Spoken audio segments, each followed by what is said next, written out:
आता पुढची अपडेट येते. संतोष देशमुख कुटुंबीय आज संध्याकाळी मुख्यमंत्र्यांची भेट घेत आहेत. देशमुखांचे बंधू धनंजय देशमुख मुंबईकडे रवाना झाले आहेत. संतोष देशमुखांचे बंधू धनंजय देशमुख मुख्यमंत्री फडणवीस यांची भेट घेत आहेत.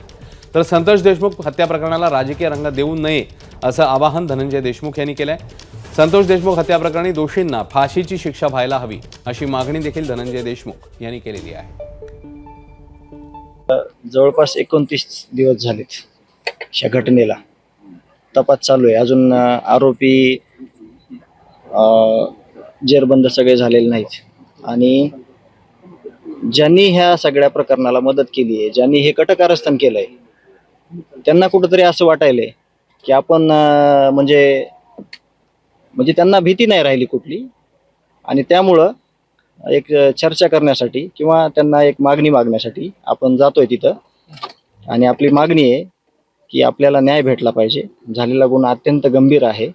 जरी त्यांना वाटत नसेल हा गंभीर आहे गुन्हा, ज्यांनी कोणी हा केलाय, तरी खूप गंभीर घटना आहे ही.